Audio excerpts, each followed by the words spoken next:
Well, good morning, good afternoon, good evening, whoever you are, wherever you are, whenever it is for you. For me, it is just past midnight on Tuesday, January 6th, which makes this the news and events for Monday, January 5th, day 1411 of Vladimir Putin's war of aggression against the people of Ukraine. How do you do? I'm Peter Alexievich, and this is the Live at 5 from Kyiv, coming to you live from this major European capital currently under siege. How's everybody doing tonight? And hey, super user, evening. Hey, Lil Red. Hey, Anthony Tommy Tom. Hey, G2. Arna. How you doing, pal? Feisty. Hey, Mike Kelly. Hey, Nightshade. Hey, Refurb Man. Early tonight. Nice to see you.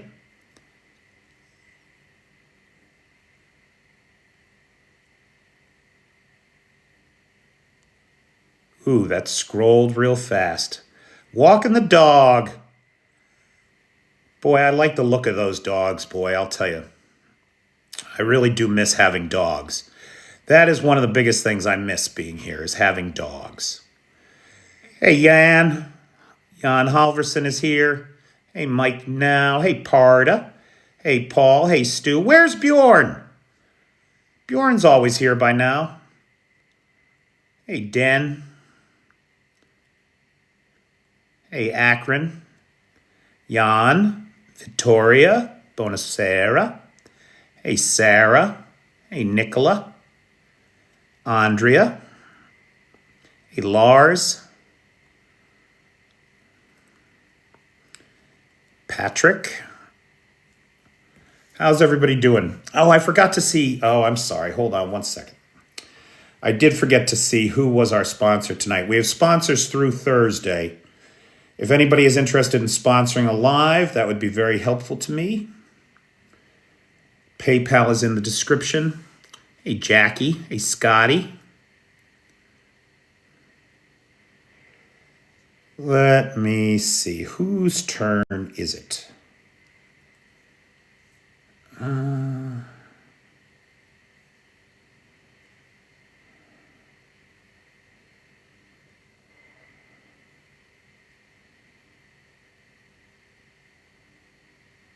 Oh, hey, Ben. Is Ben Tilley here? I just saw that, Ben. Thank you.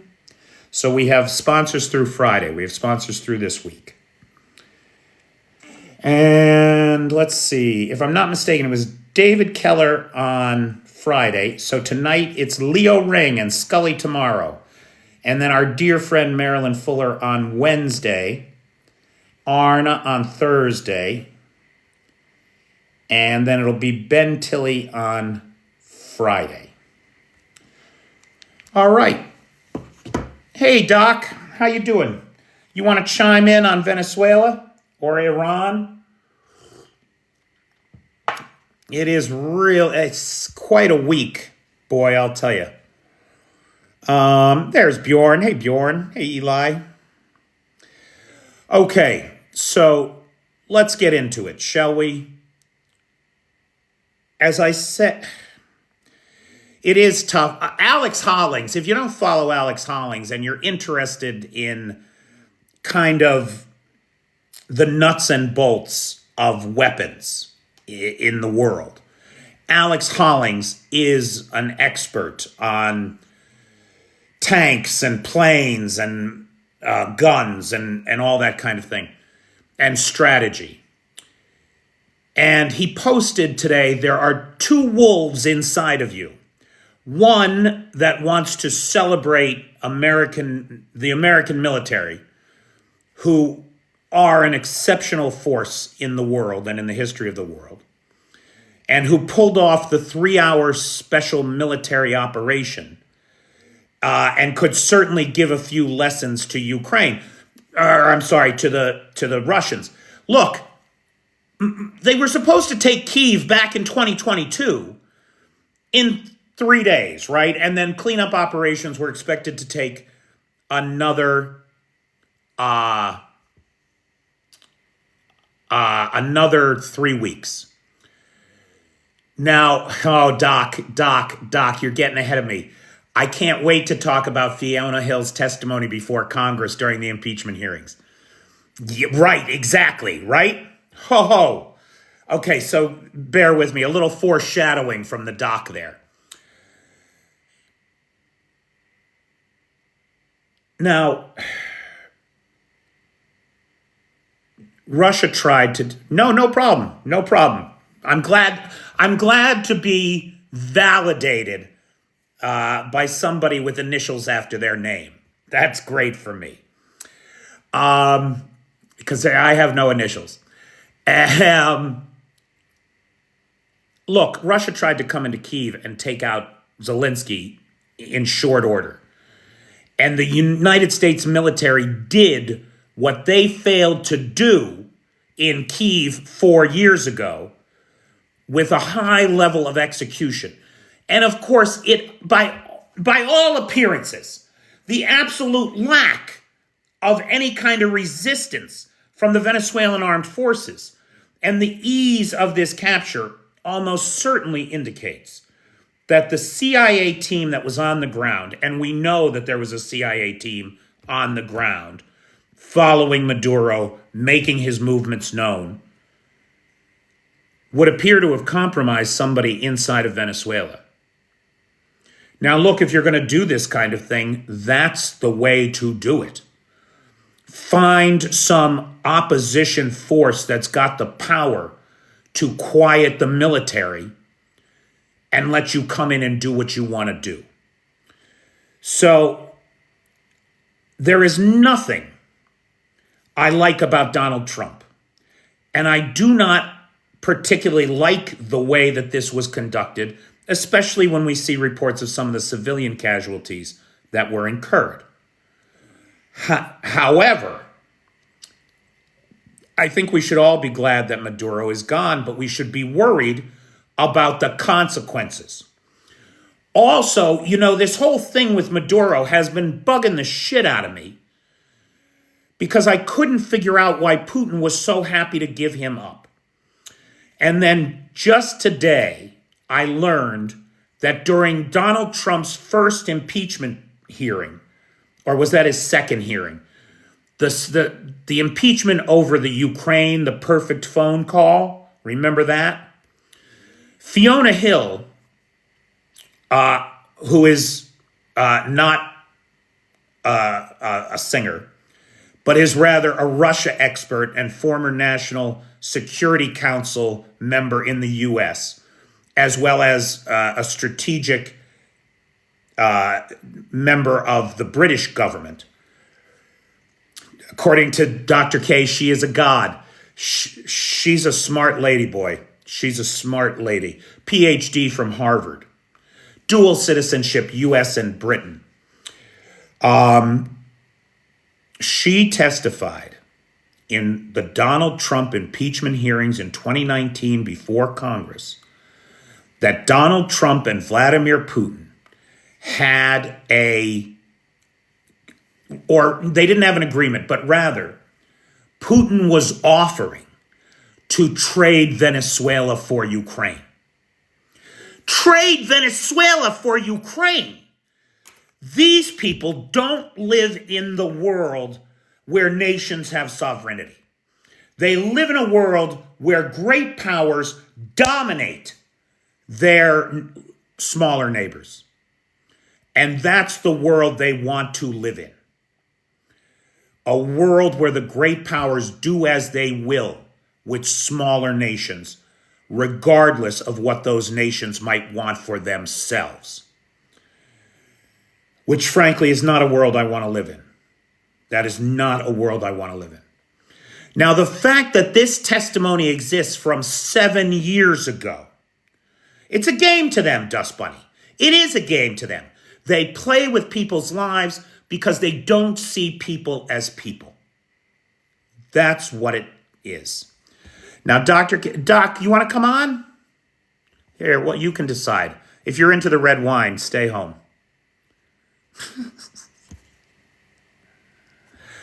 But They want to live in a world where they can buy and sell people. They can trade nations at their will. And that is not a world that I want to live in. I want to live in a world where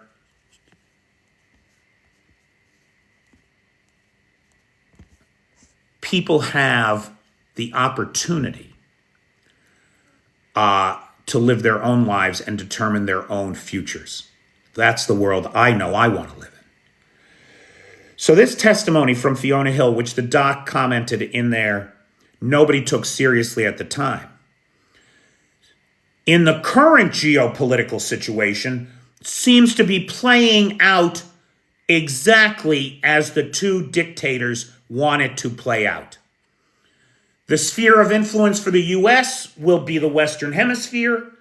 The sphere of influence for Russia, as Trump constantly pushes Ukraine to capitulate to the Russians, is that Europe goes to Russia. Russia gets Europe and parts of Africa. China gets Asia and parts of Africa. And this seems to be the world that these three bastards want to live in.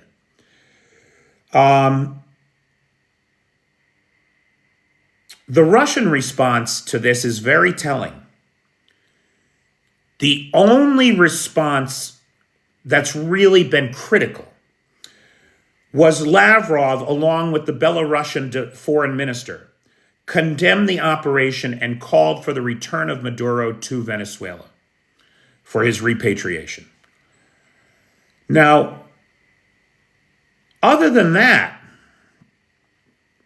commentary in the Russian papers and from Russian analysts is extremely and unusually nuanced, right? What do we usually hear at times like this? Nuke them all, nuke them all, nuke them all. But no, we're getting this nuanced approach as the Kremlin seeks to condemn the loss of an ally and partner in Latin America, but at the same time, use this action to justify its own behavior in Ukraine. Even though as Viktor Orban said, there's no comparison between the two. From a legal standpoint, from a geopolitical standpoint, you cannot compare the Venezuelan operation with the war in Ukraine. One commentator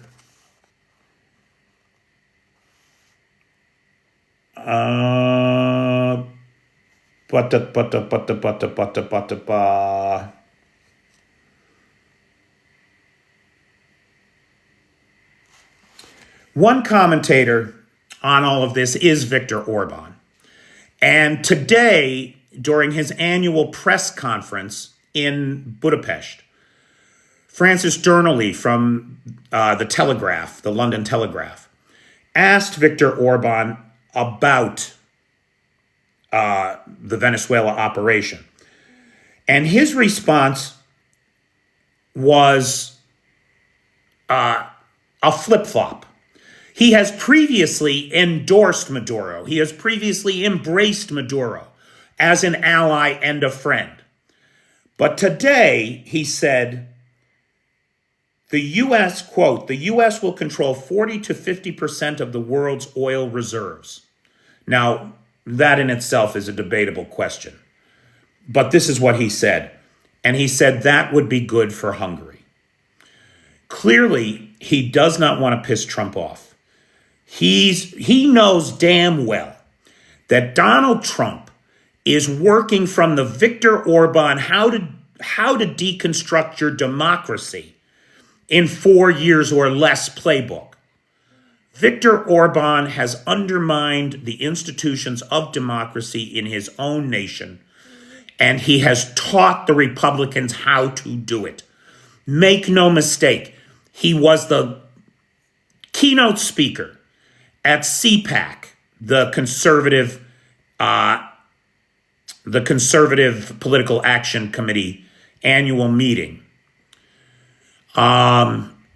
back, oh, I want to say that was in 2018 or 2019, something like that. And he continues to undermine the institutions of democracy in his own nation, as well as in others, as we have seen. Now,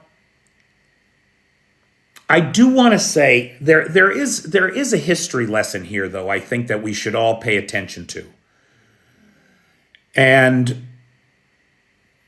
Doc, you probably have studied and read a little bit about Operation Ajax, right? 1953, the US and the UK decide that they don't like the government in Tehran. And so they remove the government in Tehran and they install a new government that is favorable to them. Well, all of that leads directly to the 1979 revolution. It leads to the Iran-Iraq war. It leads to our military intervention in Iraq and Iran. It led to 50 years of complications. And the concern, I think, that many of us have looking at this, what can arguably be described as an extraordinarily successful military operation in Venezuela, is very disconcerting. The fallout is disconcerting. We don't know. I saw a great meme online today. It was a drawing of a horse, and the horse's ass was perfect, right? The haunches, the tail, beautiful horse. And it was labeled the Maduro exfiltration. And then it turned into a pencil sketch, like a child's pencil sketch of a horse, plans for after the exfiltration. This notion, and it is fascinating to watch the maggots turn on a dime to go from no foreign intervention to we should run Venezuela. I mean, it's really something, boy. It's really something. Doc makes another good point. Now the Chinese know how the U.S. can crack their radar. So in terms of the weapons or the defensive systems that were in place, it's not a month ago that I reported in this live to all of you that Russian propaganda channels were talking about how Russia had just sent the Venezuelans 2 Book M2s, which is a premier air defense system for the Russians, 2 S-300 launchers, and a dozen Tor air defense systems, right? It's not a month ago that we talked about that. And at that time, the Russian propagandists were saying, this will protect Venezuela. This will protect Maduro. Well, what do we see today? We see S-300 destroyed. We see 2 Book M2s destroyed. We don't know about the Tor air defenses, where they are. But we can see that American military might eliminated those Russian defenses, apparently virtually completely. There is also the issue, I forget, what's it called? The Jang 6K or the Jang 9? Something like that. It's a Chinese early warning radar system. And the doc makes the point that early warning system failed to detect the incoming Chinook helicopters and other air assets, which took out the very air defenses that were meant to protect Caracas from. So I'm sure the Chinese are going to be analyzing that, and they're going to be very interested in that. And that is the question, Doc, that Zelensky asked, right, with a smirk on his face, that if it's so easy to do, why not do it with Putin? right? If this is how the U.S. wants to deal with, the problem is, right, what Zelensky said was, if this is how the U.S. wants to deal with dictators, then they should have no problem doing it with Putin, right? They know what to do. The problem is this is not how the U.S. wants to deal with dictators. This is how the U.S. wants to exploit oil and mineral resources of its neighbors for its own selfish needs. Trump said the words, "We are in the oil business." Now, this, of course, is one of my biggest problems with the American president, is that the American president should not see America as being in any particular business. This is what's stopping us, this oil money, this dependency on dirty fossil fuels that are non-renewable and are limited in the earth. The money and our dependency on them leads to this kind of behavior. Rather than trying to steal the wealth of Venezuela for ourselves, what we should be doing is investing in renewable energy resources and spreading that wealth out rather than letting it be accumulated in the hands of a few oligarchs who think that they are wealthy enough to buy and sell human beings and whole nations wholesale. It's the hypocrisy that gets you, Doc, isn't it? It's the complete lack of consistency. Except there is a consistency in Donald Trump's behavior. Everything he does for himself and the benefit of his criminal family, not for the benefit of the American people or the world at all. The largest proven oil reserves are in Venezuela. The United States is the largest producer of oil in the world. We'll come to Victoria. That's a good point. Hang on for 1 second. Then you got Saudi Arabia and Russia, two of the largest oil producers in the world. It is clear to me that everything that is happening in the world right now is a global oligarch push to divide the world into three spheres of influence, with Europe caught between Russia and an oligarchic corporate United States in a big squeeze. These spheres of influence. It's all about the money, Flip. It's all about the money. Now, Neil, the question of Greenland is very disconcerting because, of course, the doc says there, Dr. K says, Greenland will be America's Crimea. That is my deepest concern. That's right, Sammy. You heard it here first. The oligarchs. They are the oligarchs, pal. That's exactly what we're seeing. It's exactly what we're seeing. Now, on the subject of Greenland, and I do want to thank Nightshade for sending this to me. This was the first. He sent me the quotes from Viktor Orban today. That was the first place I saw them. So thanks, Nightshade. But on the subject of Greenland, what Orban said was, Denmark is a NATO country, the U.S. is a NATO country. If it comes to changing anything, we will discuss it inside NATO. Very political response, you know. Canada's on the hit list too, Den. Don't you doubt it for a second. He means it when he says Canada should be the 51st state.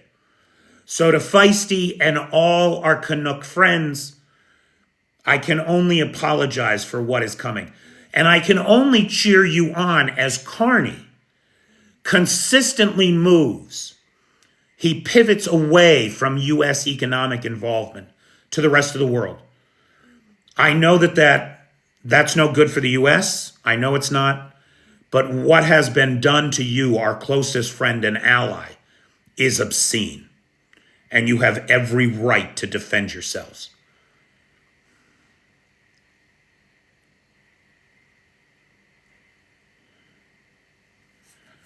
Okay.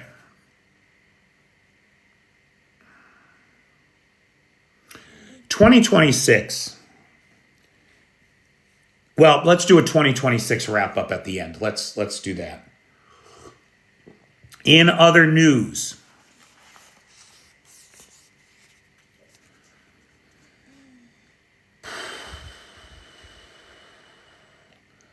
the most amazing footage I've ever seen was released by the GUR today. It's unbelievable, I gotta tell you. I mean, the GUR has released incredible footage before of their covert operations, right?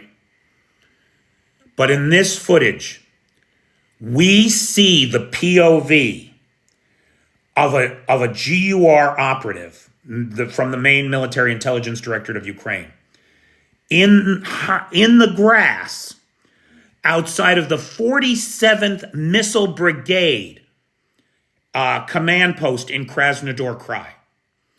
So this guy is operating behind enemy lines inside of Russia, right outside the military base from where they launch the Iskander missiles into Ukraine. Woodstain, that's a great question.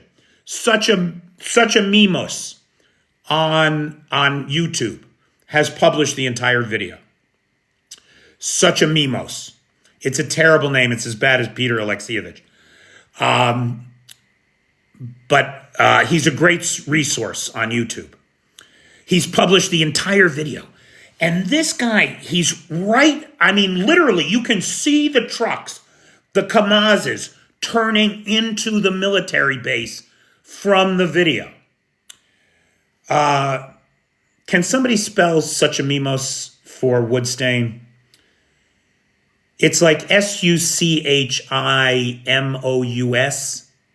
Such a Mimos. Sucho. It's a terrible name. Suchimous.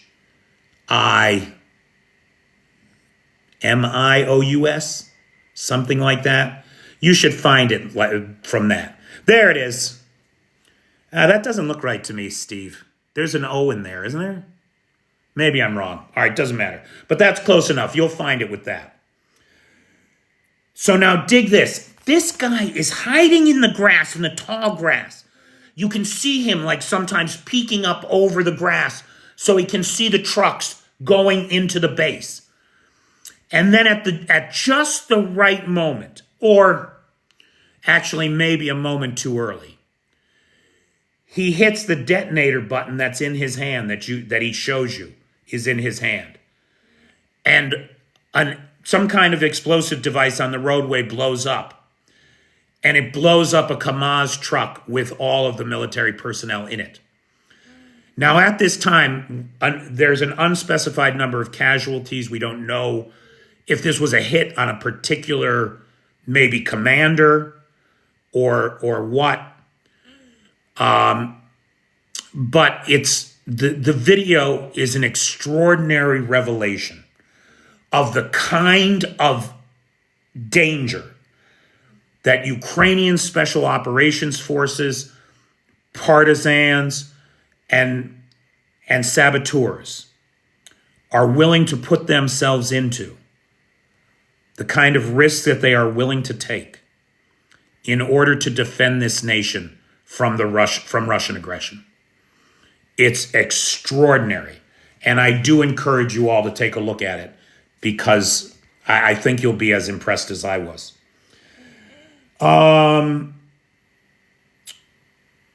Zelensky.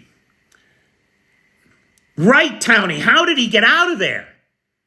Thank you, Scully. That's the right spelling right there. Suchomimus. That's the right spelling, Scully. Thank you.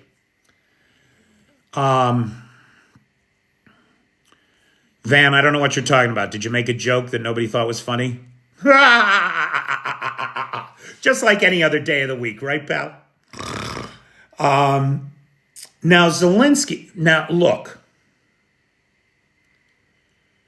Oh, yeah. The Ukrainians know where the missiles come from. And they try to hit them, right? They only got so many missiles. They only got so many drones. And they got to pick the targets carefully. Putin, who started all of this, and who we are watching spend his nation into bankruptcy. And make no mistake, that's exactly what he's doing. And I will come to that in just a few minutes here. Who refuses to make any concessions to Ukraine. Who insists on impossible things that Ukraine will never agree to. The Ukrainians seem to have landed, even though they gave up NATO membership, they said that they would give that up for peace, as long as they had security guarantees. Ukraine has two now other positions that it says it will not move from. It will not withdraw from the unconquered territories of the Donbass. I shouldn't put it that way. It will not remove from the unoccupied territories of the Donbass, as Russia insists it must. And it will insist on French and British troops in Ukraine as part of any peacekeeping mission. Now, we know that the Russians will never agree to it. The Russians will never agree to those 2 points. So as long as the two sides are in this intractable situation, the war will continue. And it looks to me like the war will continue until one of the two economies breaks.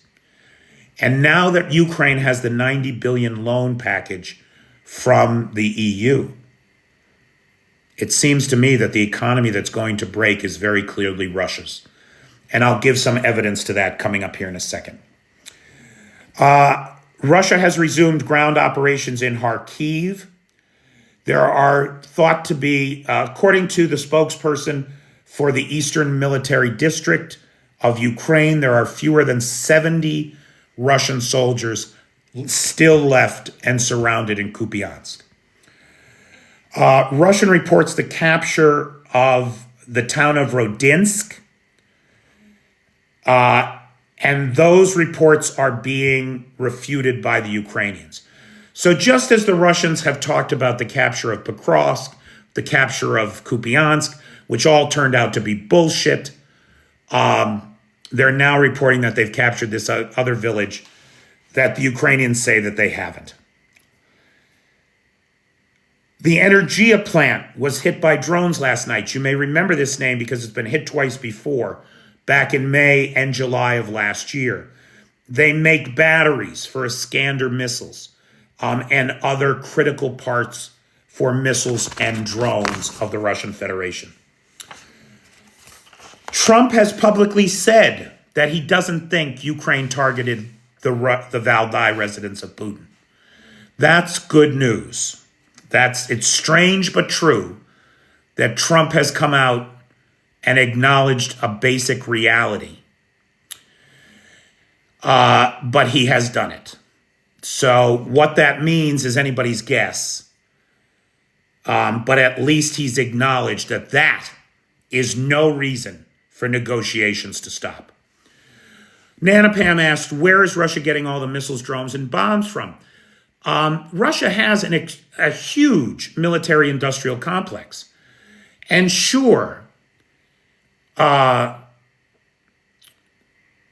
the Ukrainians keep hitting it, but it's so big, so massive, it's awfully hard to hurt it. What's going to hurt it more is the economic pressure. And we're seeing that already. So, for example, the Russians just delivered the Eurogavaznod, something like that. They're the tank manufacturing company that makes Russian tanks. And they just delivered an unspecified number, but a new batch of T-90 tanks, the latest and greatest tanks from Russia, right? Which will soon be turned into scrap metal by the Ukrainians. Thank you, Steve. That's the correct spelling of the name I failed to pronounce correctly. Gonzavad. Boy, that's a tough one for an American. But guys, this is a military... Right now, Nana Pam, think about this with me. Russia has this big military industrial base. They've got a war economy that's churning out war materiel. The company that makes the tanks just delivered a whole new batch of fresh T-90s. Of course, Grotland, no T-14 Armadas. They're worthless pieces of junk. So they just delivered a new batch of T-90s. They should be rolling in dough, right? They should be making money hand over fist. They just laid off 10% of the workforce and forced the other 90% to go to 4-day work weeks. Now, why is that? Could it be that they're not getting paid for those tanks? There are lots of reports of even military materiel producers going bankrupt because the Russians aren't paying. And we'll get into that in 1 minute. I just have a couple more notes here. Latvia. Any Latvians in the house? God, I love the Baltic states. They really are friends to Ukraine. So far, Latvia just sent 21 confiscated vehicles, mainly from drunk drivers, to the Ukrainian military for their use. This is the latest batch of confiscated vehicles. In the whole course of the war, Latvia has sent 600 confiscated vehicles to Ukraine. It's great. It's great. You may remember on Christmas Day, well, I didn't report it on Christmas Day, but the day after Christmas, we talked about the fact that Ramzan Kadyrov was in Moscow for December 25th meeting with Putin and others. And he did not attend the meeting. Instead, he was rushed to the hospital. And then he disappeared for a few days. We didn't hear from him or see him. Today, Kadyrov's Telegram channel showed video of him at the opening of a new madrasa in Grozny, Chechnya. He looks terrible. You know, he's always been a big guy, a heavy guy. He looks gaunt, pale, red-eyed, and he's walking with a cane. I have never seen him with a cane before. So he is clearly suffering. Now, of course, modern medicine will keep a person alive for a long time, even one who's very sick. The question becomes, will it keep him alive long enough to groom and raise his son to take over? And that's very unclear. The son is only 19, recently married. He's the youngest of the three boys, but he is clearly Kadyrov's favorite and the golden child looking to inherit the throne. A loss of the Kadyrovs in Chechnya would be a huge pain in the ass for the Russians. Definitely it would be. Hey, Tycho. Now, January 1st, 2026 is already the worst year for Russia of this war. It's already the worst year. We've got the loss of Maduro in Venezuela. We've got Iran in flames right now. There's no telling. And, of course, the Revolutionary Guard is cracking down. We've got reports of at least 16 people killed. The number is likely far higher. We have the Ayatollah saying that, yes, we should engage in dialogue with the people, but rioters must be punished. It's not going well. And if the U.S. intervenes in Iran, the way that they did in Venezuela, that will be the end of Putin's support. The proxies are falling. And this is one of the problems with this entire philosophy of great powers controlling their smaller neighbors. You end up with weak neighbors like Belarus. What use is Belarus to Russia really, except as a staging ground for their own attacks into Europe, as they did in Ukraine? No. It's the wrong approach to the world. And Victoria, that's another thing, right? Like, why hasn't North Korea sent more troops? Russia clearly wants them. So there is there's something wrong in that relationship already. That's going the wrong way. Now, as some of you have pointed out in the chat, I mentioned that it was my opinion that between January 15th and January 30th, we would see Russia's economy really under pressure. And we are seeing that already. For the first time in Russia's history, the value of assets in the sovereign wealth fund is not enough to cover the budget deficit from the previous year. Russia is essentially bankrupt. There's about, we believe, 37 billion in the sovereign wealth fund, including 173 tons of gold, which we know that they've been selling off now, right? And the reason they're selling it off is because they've got a budget deficit from last year of $60 billion. So they've got a budget deficit, which is huge for them, right? You know, in the US, we think, oh, a budget deficit. I'd kill to have a budget deficit of $60 billion. That'd be great if we only had a budget deficit of $60 billion. But we have a $30 trillion economy.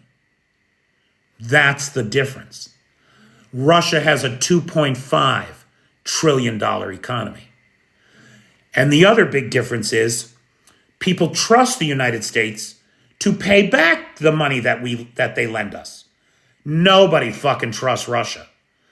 The Chinese are already talking about in the press, getting back their billions invested in Russia.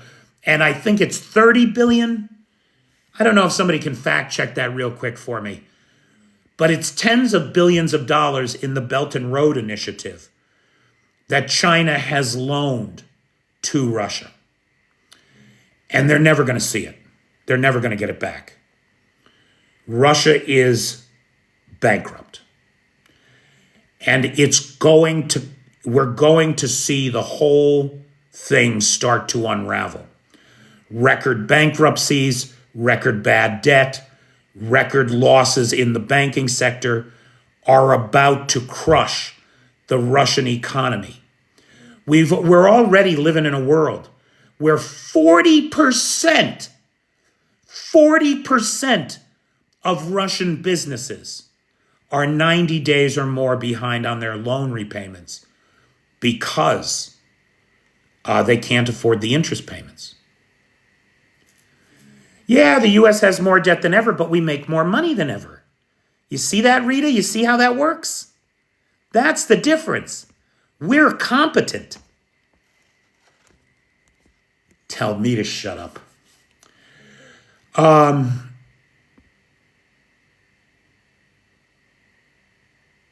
People will buy U.S. debt. You're damn right they will, because they know they'll make money. The U.S. has the greatest engine for generating wealth the world has ever seen. Now, of course, it's at risk because of Donald Trump. Make no mistake, it is at risk right now. Okay. January 1st. January is already, 2026 is already proving to be the worst year of the war for Russia. On the battlefield, all they can do is lie about their advances. Pokrovsk is very much in play.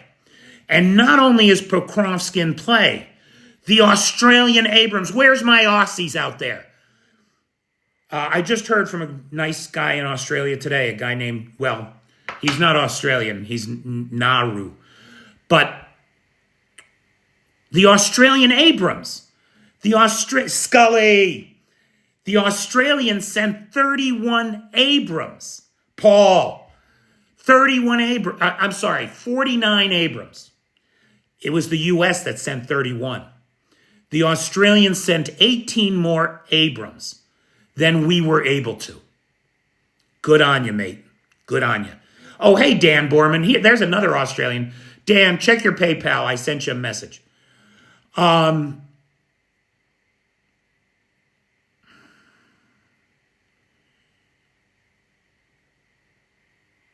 Those Abrams went through a final retrofit in Poland and have been deployed, at least some of them, to Pokrovsk, where they are moving in and destroying Russian positions south of the railway line now. South of the railway line. So, Russia's losing on the battlefield. Russia's economy is in a downward spiral.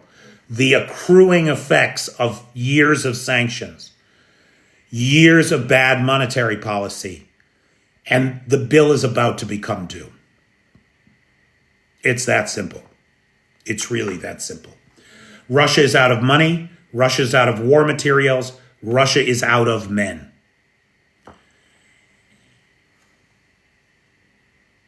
Russia knows that internal discord is about to break out across the country. You know how I know that Russia knows that? Because Russia passed a law back in October, which we've been talking about for 3 months now, that gives the FSB control of the prisons, gives them unlimited pre-trial detention facilities. That is, read torture chambers, interrogation cells. Russia is preparing for mass arrests, the silencing of mass dissidents, to exert an iron fist over the country, the likes of which we only see in hermetically sealed environments like North Korea. It's coming. Civil unrest is coming to Russia, and the Russians are prepared for it. The FSB now has unlimited pre-trial detention facilities at their discretion, and they're going to use them against the Russian people. You're right, Courtney. The Russians can take a lot of pain.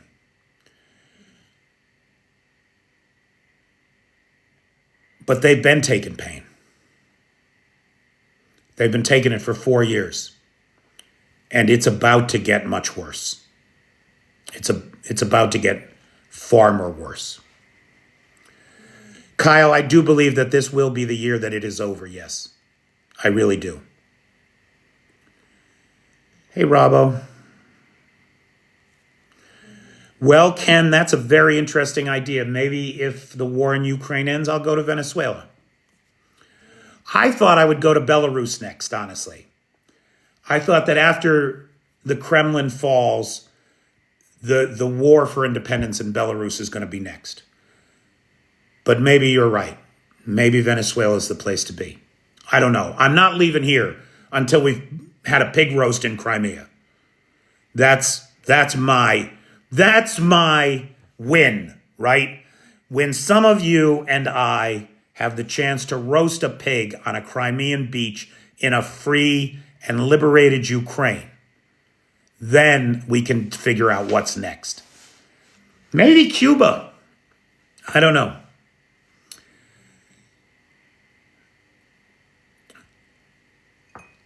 Hey, Scully, if the Chinese won't let me in, can I come down and stay with you for a few days? I got to get to San Diego this year no matter what, Bobby. I got to make it there in 2026, pal. Thanks, Designology. I appreciate it. Okay, so again, and I agree with Drew. If you're an American, call your congressman, call your senator, tell them to support Ukraine. Yeah. Not to my taste, Kennedy. Not to my taste at all. Bobby's in San Diego. He promised to take me out for a beer when this is over. My storage locker was also in San Diego. Now all my shit is in Bobby's house, and I got to get it out of there. Ivan is worried about Russian advances in the south, and you're not wrong to be. The Russians are advancing on Mariupol, but they have not captured it as they have falsely claimed. So there is a Russian advance happening in the south. To make it happen, though, Ivan, remember, they had to pour 40,000 troops in there.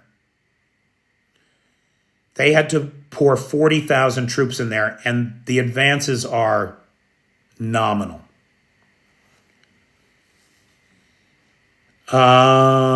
Okay, real quick, oh God, it's gone out of my head. Remind me, who's our sponsor tonight?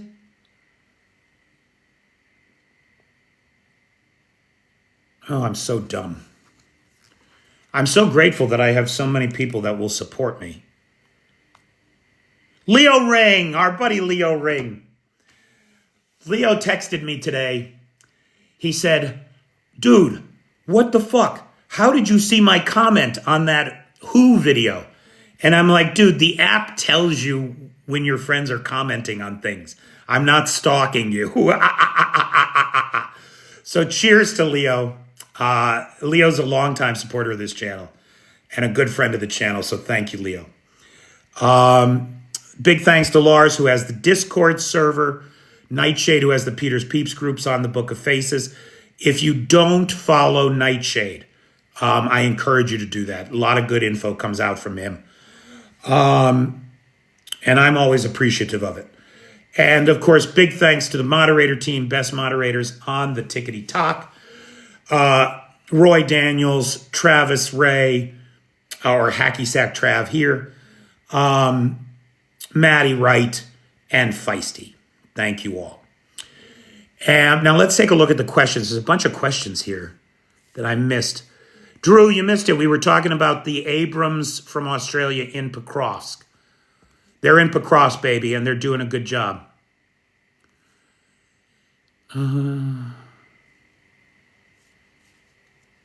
Right, Designology. In the south, those units are under-resourced. You know, we've seen a couple in the Mariupol direction. We have seen several large armored assaults turned into scrap metal, Ivan. While it is concerning, and we should all pay attention to it, I have faith in the Ukrainian armed forces to deploy a response as required. Trump threatened Cuba, Colombia, and Greenland. Sure he did. He's a piece of shit who thinks he's a god emperor of Earth.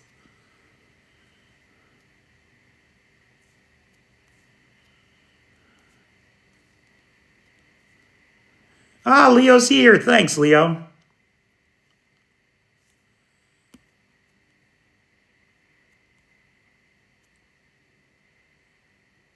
Don't know if it's correct. Apparently flew in men to the front. Guard, I'm not sure what you're talking about there. Which front? Whose front?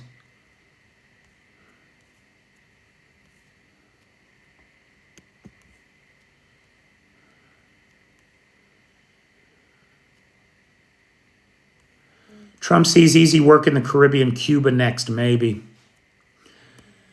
I mean, Cuba could use some liberating. See, the problem is, if people don't liberate themselves, they're never free. That's the problem with all these regime changes. It has to be a willingness of the people themselves to remove, and we're seeing it in the United States right now. The people have to remove this illegitimate regime. That's the only way we'll ever be free. And bring the oligarchs to bear and the tech bros. Plane load of Russian conscripts shot down. Ooh, I don't know anything about that, Steve.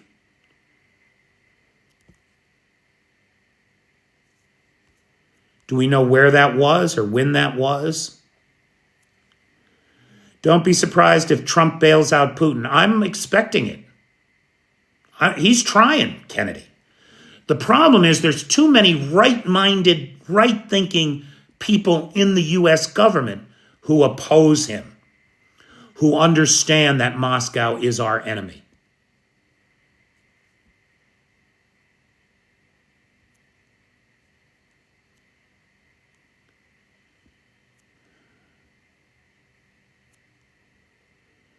Over the Black Sea, huh, Arn? No, I didn't see that at all today. Where's it being reported?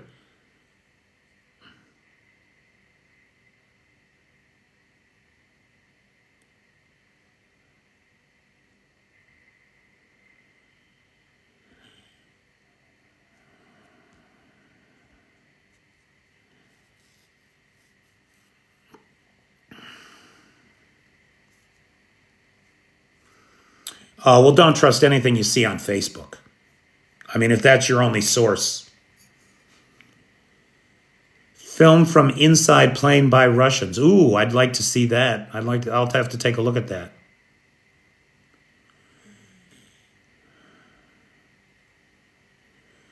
Civil unrest is coming to Russia. There's no doubt about it. That AN-22 military plane that broke apart, that was up northeast of Moscow. So these can't be the same. And that only had the crew on board. The kids saw it on TikTok. You saw it on Facebook. I mean, I know I'm on TikTok, right? So, but I try to be careful. I'm unaware of any such thing happening. Not to say it didn't, I'm unaware of it.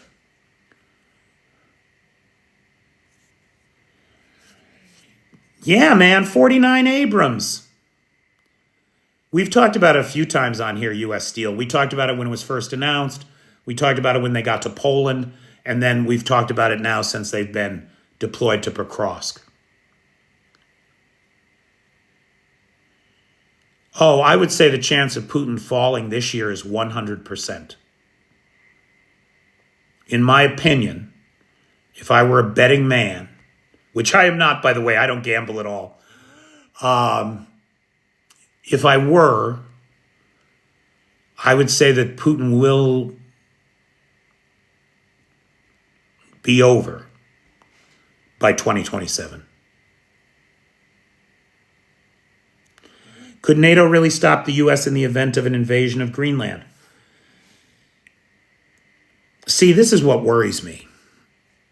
The American military is extraordinary in so many ways. But I am concerned because we've seen these guys happy to execute illegal orders and murder civilians in the water, in the wreckage of their boat.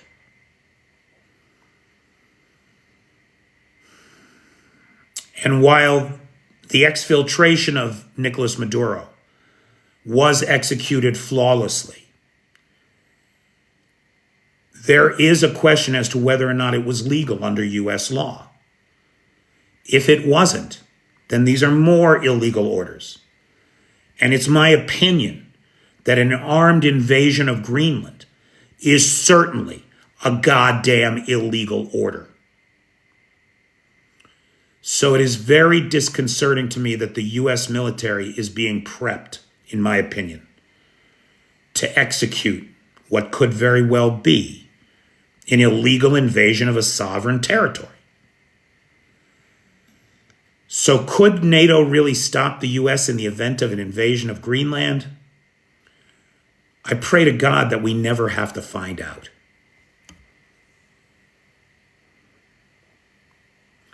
But look at all of the EU together, right? Not just NATO, but all of the EU together. Is what, like 440 million people? That's a third more manpower than the US. And altogether, their industrial output is probably on a par, military industrial output is probably on a par with the US. Together, could they defeat the US? I don't want to find out, because it would be a fight.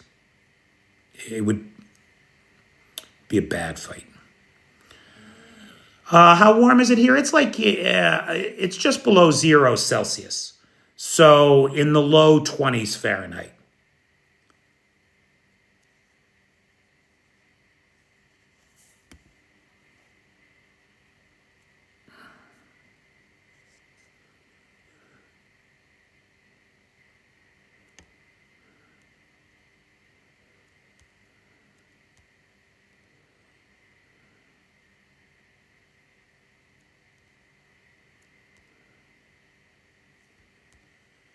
NATO has troops in Greenland. They're American. That's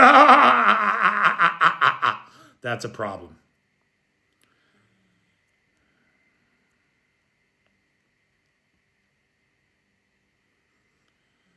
Little Red, I'm really much more concerned that it's going to come down to making sure that there are actually free and fair elections. Remember, 27 states rely on Dominion voting machines. And that company has just been purchased by a Republican operative. We should all be deeply, deeply concerned about that. And I have seen no pushback about it in the United States at all.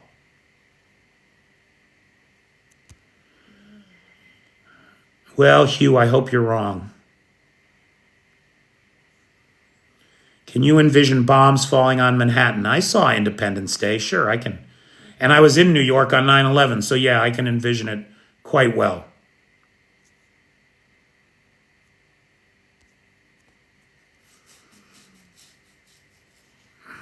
Okay.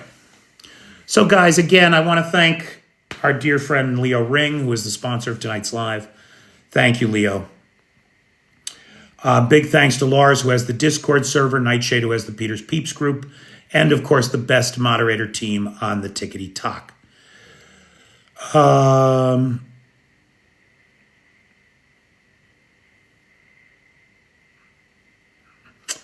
I don't know what you're talking about food trucks trapped in snow. I don't know what that's about. Thanks, Victoria. People can always donate to Ukraine through United 24. United24.com, right? Or is it united24.com.ua? United 24. You can always donate to Ukraine that way. And if you're worried about the guys out here having winter gear, you can donate specifically for winter gear. You can donate specifically for drones. You can choose where your money goes to. Thanks, J-Dog. Night Flip.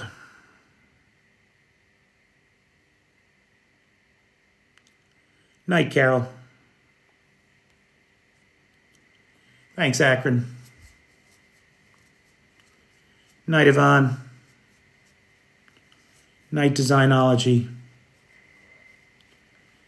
Night, Phils. Thanks, Mike Kelly. Thanks, Nicola Jones. Good night, Little Red. Good morning, Paul. Have a great day, buddy. Enjoy your Saturday. I hope you're off. Where can I get details on you? Well, Mr. Silva, there's a couple videos pinned at the top of my bio. One of them is Who Am I? And that talks about me a little bit, how I got here, what I'm doing here, that kind of thing. So you might want to check that out. Hey, Ted. I'm going to miss you if you really leave Facebook, buddy. I'll tell you. But I understand. Night, Sandra. Oh, yeah. No worries, Sobana. No worries. Happy to have you here. Thank you. Thanks for stopping by. Night, Alice. Have a good one, Leo. Night, Den. All right, everybody. Bah! Oh, it was for the rest of the year. I miss that subtlety. See, that's I love that shit, dude. Nice. Night, William. Night, Sarah. Thanks, Drew. Thanks, Guy. All right, everybody. Make it a great day and have a pleasant tomorrow. Take care.